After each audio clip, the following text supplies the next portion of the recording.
Good evening.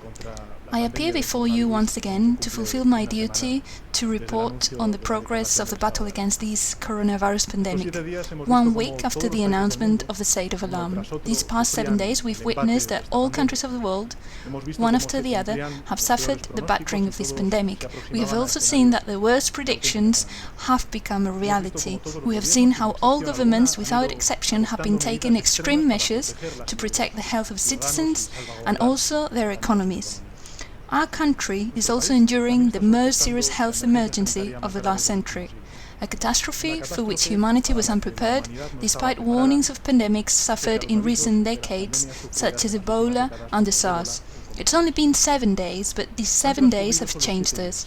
They've changed the way we value what's important: life, health, our loved ones, putting aside what's unnecessary. Every life that is close to us now, we see as a life threatened, and that reminds us of the whole dimension of the importance of life. That is why I want to send my deepest condolences to the families who have lost their loved ones and who have also suffered this loss without the comfort of a final farewell. I would also like to send those suffering from contagion and their families the spirit and strength of all Spanish citizens. These 7 days have also changed the way we consider public goods and services. We are very grateful for health professionals, to whom I express our deep gratitude. But also the armed forces, the state security forces, which we now perceive as an irreplaceable shield and not as a superfluous expense. These 7 days have changed the way we see our neighbours, whom we discover as close beings who share the same fears and longings, from their balconies at 8 p.m. every day when we go out to applaud to public servants, and not as strangers that we barely greet. These 7 days have changed our perspective about those who serve us in grocery stores, those who from remote places produce the goods that we consume, those who support the communications that keep us connected, and those who transfer the energy that illuminates our homes. These 7 days have also changed the way we look at the enemy, which we now find more damaging. We are fighting an enemy that we are going to defeat, and we are progressively getting to know it. And to the extent that we know the virus best, then we will change the way in we fight it to be more effective.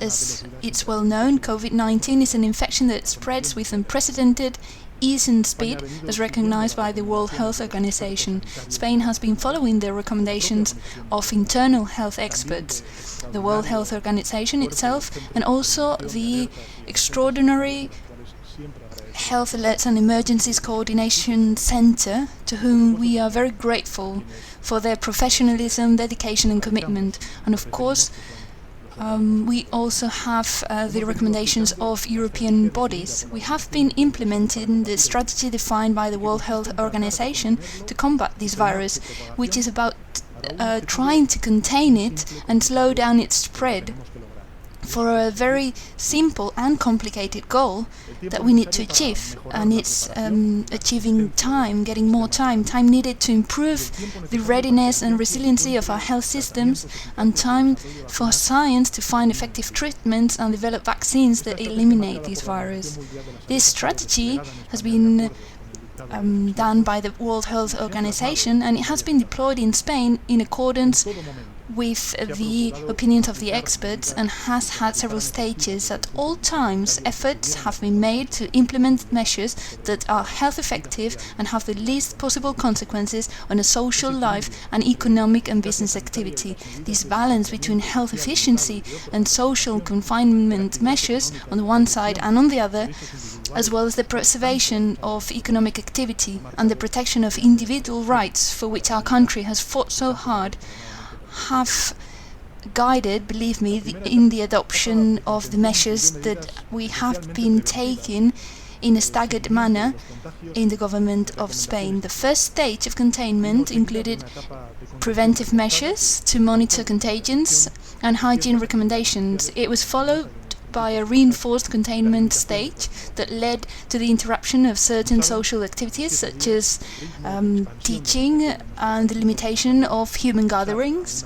And as you know, 7 days ago, the pace of infection in our country made it necessary to move on to a mitigation phase in line with what the main European institutions across the continent were telling us, for what it was essential to decree the state of alarm, which is the first time we've done this in the history of our democracy.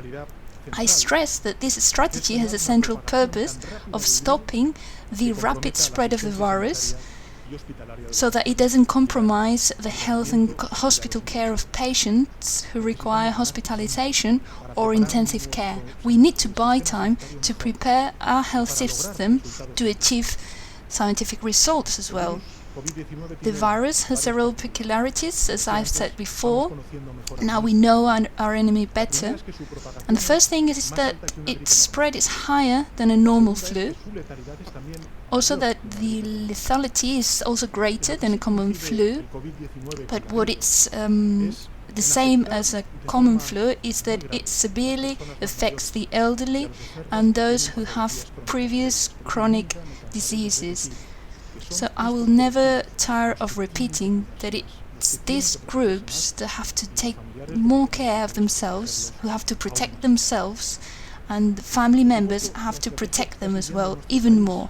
Of course, the strategy that our country is following is not the only possible one. There have been other very important nations in the world that announced at first that they would not slow down the spread in order to provide immunity to the whole population, even if that had a very high cost in human lives. But as most of the countries that started this path, they've now been forced to abandon it after recognizing that it was unsustainable because of the high cost in lives of this strategy. The change in the behavior of these countries is simply an expression of the same general rule that I would like to underline and remind you of. And that is that all lines of action must be changed when they are not effective. Our country follows the strategy endorsed by the World Health Organization and on which there is a general consensus on the part of the scientific community. And within the strategy, we have taken the most drastic and strictest actions in Europe and the world after declaring the state of alarm. And also, we've taken some additional measures that we have announced during these past 7 days, and we are well aware of the impact that they have on the rights and freedoms of all citizens in our country. And what is the current situation? Well, you've got the data. The Technical Scientific Committee is regularly providing them, and I would like to thank them. They have an exemplary behavior and dedication, and the current situation is that unfortunately Spain is among the most affected countries in Europe and the world. There's nearly 25,000 cases which are currently recorded, and 1,326 citizens have unfortunately died as a result of this pandemic. We also have 1,612 citizens in intensive care, and we have reached the great hope of 2,640 recovered cases. Unfortunately, there will be more cases of diagnosed and deceased people in the coming days. We are at a very critical time, and there is going to be very hard days ahead of us. We have to prepare for them from a psychological and emotional point of view. We have to get to the end of the week remaining very strong. The risk is everywhere. The confinement decreed by the government in Spain has arisen, and the damage at the moment is particularly focused in certain places, and that's where we must make more efforts. At the moment, we've managed to make the impact throughout Spain not uniform, both in terms of the number of people infected and the patients admitted to intensive care. as well as those diseased, and the territories that are most affected are Madrid and to a lesser extent Catalonia and the Basque Country. As for the evolution, it is perceived that it is in the Community of Madrid where the disease has spread at the fastest rate, and that's where there is greatest tensions to meet the avalanche that the health professionals are enduring, also the hospitals and in general the health system.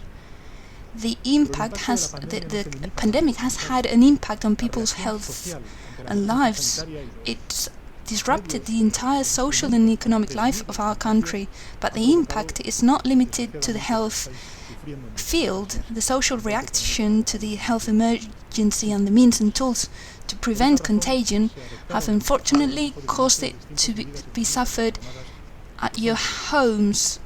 There has been a strain on the economic life and the jobs of people. For this reason, the Council of Ministers adopted these economic measures. These measures are aimed at providing resources in the health administration, which is the first line, and we have to provide resources for those who are fighting the virus on the front line, to provide a social and economic network that protects us in a special way and that protects the groups that are more vulnerable, especially to ensure services as essential as water, energy and communications, to ensure housing, a minimum of income, which I insist this crisis is temporary, and these measures we are taking are a result of the state of alarm decree, and many households are suffering its consequences.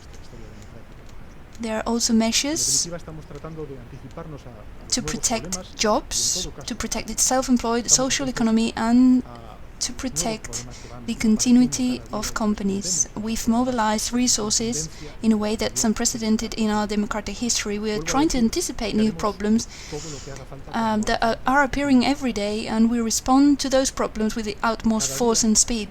I say it again, we will do whatever it takes when it's necessary and where it's needed, every day throughout all hours of the day and night. I want to assure you that we are in contact with the delegated authorities, that we follow very closely each and every decision that it's implemented, and that we receive information from all administrations and institutions. Likewise, we ensure that all Spanish citizens have access to all information, and we check that that information is transparent and it's given in an orderly manner, that's official and truthful, and all of this allows me to assure you with pride that we must be very proud of the public services, the public servants, each and every one of them, and that they should be proud of their work and the work they perform in the administrations, in the public institutions.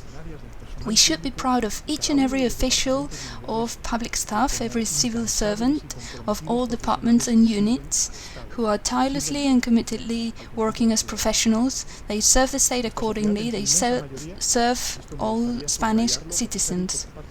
Our society as a majority should be proud, and I would like to stress this because it has also been said by the four authorities: the Minister of Home Affairs, the Minister of Health, the Minister of Transport and the Minister of Defense. The society is reacting with an impressive responsibility, discipline and moral victory. In the week since the declaration of the state of alarm, the effects on social habits are noticeable, and in particular they have resulted in extraordinary changes by the population. I would like to stress it again, the population has been exemplary since the confinement rules were issued. Let me give you some figures. For example, in movement, hydrocarbon consumption has fallen significantly as a result of the drastic reduction in movements. The fuel with the largest drop has been kerosene, which is the fuel used by aircrafts, and has fallen by about 80%.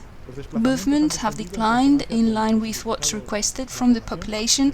In commuter traffic, it's been reduced to the 1/7 of normal days. In terms of road passenger transport, the occupancy is 11 times lower than in regular periods, and in long-distance rail transport, occupancy is 50 times less than in normal periods. Therefore, We are aware, and there is the data to support it, that the response of citizens is being exemplary, and they're avoiding movement when it's not necessary, in line with the royal decree. The general instruction to remain at home has been followed by an overwhelming majority of citizens. This has resulted in a sharp drop in energy consumption, which is very noticeable, for example, in Madrid and Barcelona, in large cities, and this decline reflects the large drop in consumption of services as a result of the slowing down of the economic activity. But, for example, consumption in households has grown, logically. To give you an idea, the use of internet has had an exponential increase, which reflects both the expansion of all forms of teleworking, as well as the use of remote entertainment, and the increase has reached 80% of traffic. Last Monday, Spain was the second EU country behind Germany with more data traffic on the internet in absolute numbers, in absolute figures. It's been the fifth in the world, only behind the United States at 17%, India at 14%, the UK at 8%, and Germany at 6%. So let me tell you at this point, amid these uncertain moments, that we have essential services that are functioning properly. Even though Spain has been the fifth country in the world in terms of internet data traffic these days, at 4% of the global total, our networks have given us a more than satisfactory response. Keep in mind that Spain has more fiber optics than the UK, France, Germany and Italy together. In terms of the energy supply, it has been maintained with a level of efficiency that has been outstanding. The instruction has been followed to keep only authorized establishments open to the public, and they have provided their services efficiently with all health and safety precautions. In some days, the increase in consumption of products reached 180% compared to other days, and despite this, the supply has remained broadly without stock problems. The online channel has grown by more than 11%, and the average purchase has also increased by 17%. This shows the stop in movement and what the public has done to avoid going to the establishment, as has been requested by the authorities. Grocery stores have also taken radical measures to prevent infections, such as limiting the flow of people, encouraging the distance between people, rescheduling, and also limiting capacity, limiting the presence of one person per household, and encouraging, as I said, that meter distance between them. They've also intensified the health protection of their employees. Every level of society, public administrations, employers, workers, and the whole of the public is showing the capacity of initiative to move forward in the direction set by the health authorities. We are witnessing a very positive, very hopeful social response. If there's only one thing that we can draw from this misfortune, the COVID-19, is that this crisis is bringing out the best of us. In terms of the actions of the state and the armed forces, the security forces, to which I would like again to pay tribute, well, to begin with, it should be noted that the reduction in social life has led to a decrease in the number of crimes by more than 50%.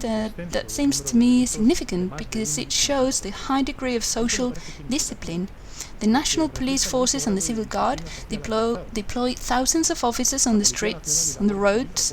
They carry out tens of thousands of checks on the roads, thousands of vehicle searches, as you've seen in the news. And I would like to thank them again for their huge efforts. And I know that they have diminished human resources as a result of the contagion. Also, many media professionals And together with them, the forces of state security and also the armed forces, I would also like to pay tribute to regional police forces, the local police forces, which we often forget about, but which are also essential to ensure coexistence and public order at these critical times. All of them are carrying out commendable control information work, in particular, until yesterday, just over 31,000 complaints have been made and just over 334 sanctions have been imposed for breaches related to the state of alarm. There's been coordination at operational levels, and I would like to say that this blending of forces is reflected also in the field of emotions, because we've seen it during the past few hours that there's been an emotional tribute paid in the barracks of Sansomendi by troops of the Basque police forces to the 30-year-old civil guard Francisco Javier, the second deceased from the forces as a result of coronavirus contagion. These images convey something to us, which is the emotion and unity that we've discovered these 7 days. For their part, the armed forces are having a significant role in 55 cities with a total of 2,640 troops supporting different social services, installing temporary infrastructures, carrying out recognition of needs, distributing food and disinfecting stations, airport, courts, hospitals, nursing homes. To these functions, we add health support tasks, such as the installation of an emergency hospital, a field hospital, in IFEMA in Madrid with 5,500 beds. I announced that the armed forces will carry out disinfection tasks from tomorrow in different care homes in the community of Madrid. I've insisted that the government of Spain would mobilize all the resources of the state in this emergency, and we are doing so. But I also said that this is a battle that could only be won with the support of the whole community, the whole country, each and every one of us. And the citizens' response has been moving. There's been offers of support to the elderly, there's been distance learning initiatives, suggestions for activities for children, psychological support, which is so important at this moment. All this has been done in an absolutely selfless way. The cultural offer made available by our industries and professionals, including the media, they are opening their contents and they're giving their audiovisual platforms, and I would like to recognize their generosity, our movie creators as well. The business response has also been generous and very broad. Food, telecommunications, clothes, energy, all sectors have turned to support the situation for children, for the elderly, and they have changed their production towards health protection equipment and to support health professionals. I would also like to talk about indiscipline and social confusion. There has been a number of breaches detected, which is very low in relation to the general population. In general terms, we believe that they show the response of a solidary and responsible society, but there's another kind of indiscipline that I'd like to refer to. Amid this uncertainty experienced by citizens, it's understandable that anyone feels uncertainty and fear. That's logical, natural. We don't have to feel guilty or insecure about having that feeling of fear and uncertainty. It's normal. But there are two ways of channeling that emotion.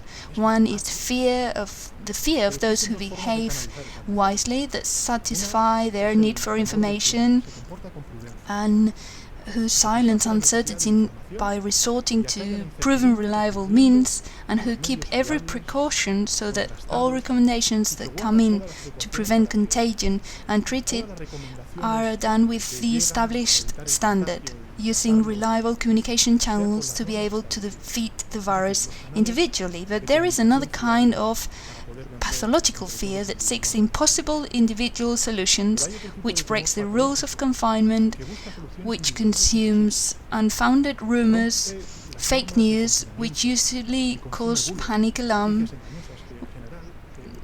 who hoards goods or products frantically, and this is the kind of behavior that we must all combat, that we must all isolate, that we must all avoid, because it spreads as fast as the virus and is also harmful in our collective battle against the pandemic.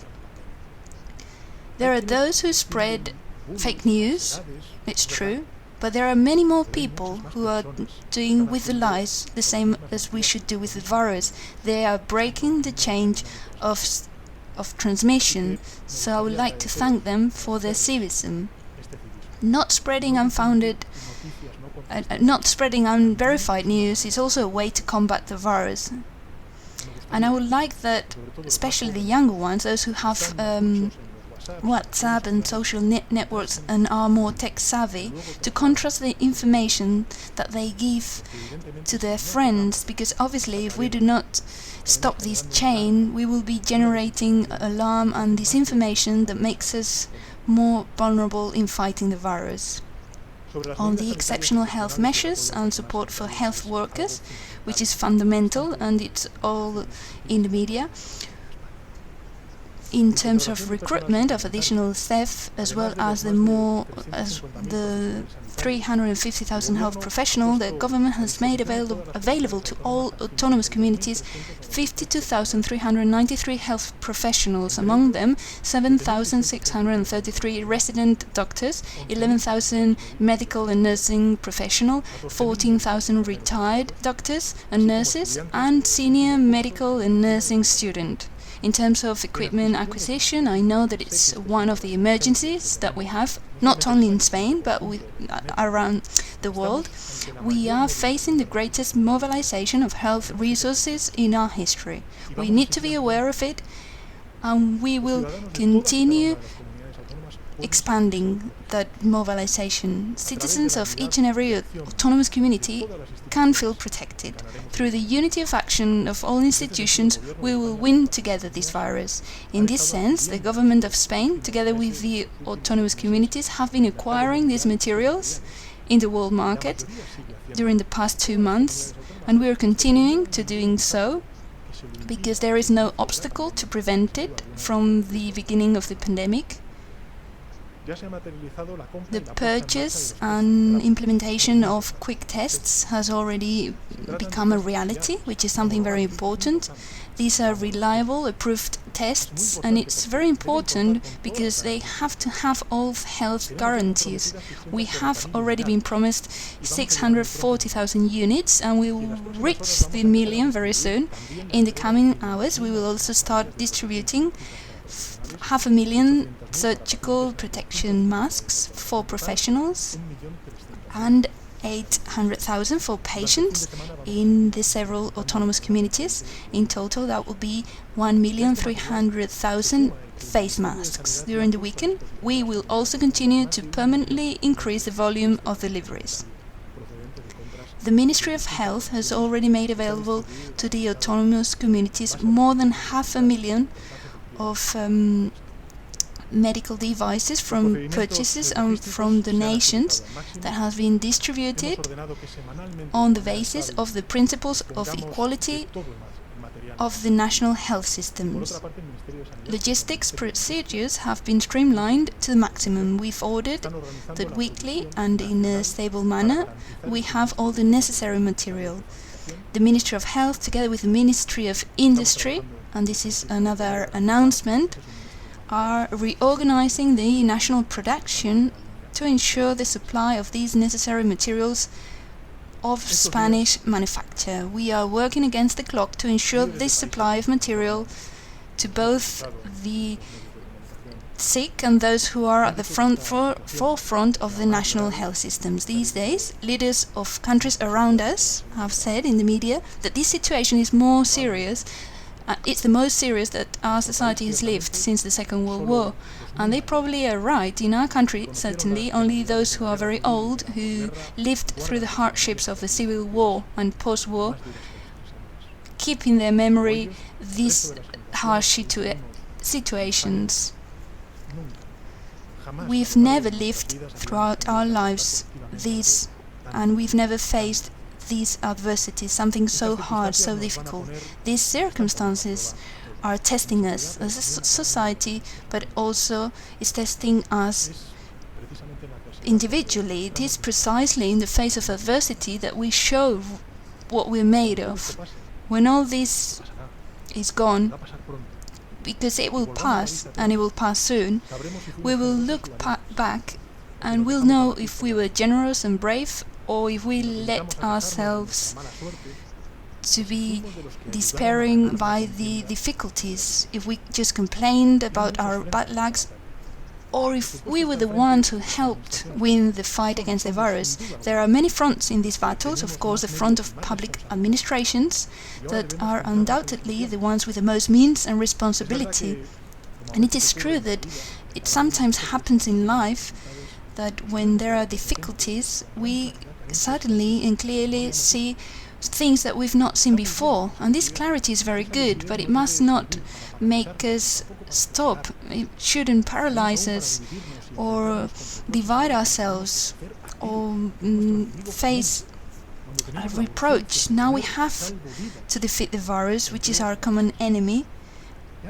We have to put lives and jobs and businesses safe, and we will review this after the victory. I insist that there is an essential reflection, and changes are necessary to better protect citizens. This will pass, and it will pass soon, but now the duty is to keep unity, the unity of representatives and public leaders. No one in my government is going to argue with any administration or any political party, because our only enemy at the moment is the virus. We don't let ourselves be overcome by fear. 47 million Spanish citizens trust us to beat it, and if someone sets away from the government of Spain, we will approach them with the greatest readiness. If someone evades their responsibilities, we will strive to assume them, even if they don't belong to us. And if someone quarrels, there be no doubt that we will reconcile. And in terms of the administrations, we are living the hardest moment in the health front. The problem, as we already know, and we are seeing it in the media, it is not so much the severity of the disease as the amount of people that we must help. We can save a lot of people with the right means, and it's harder if the avalanche of infected people collapses the system. We know this from reports, but also from the testimonies of the healthcare workers that are talking to the media and that are sharing their information with us. We all know the quality of our healthcare professionals, and now we are certain of the material they are made of. They are showing intelligence, courage, strength, solidarity, commitment. They are doing a huge job. We are all very grateful to them, and there is another essential front as well, because the victory of that front depends to a large extent on everything else, and this is confinement in the houses. If we reduce contagion, then hospitals will be able to prevent collapse and cure a large number of people.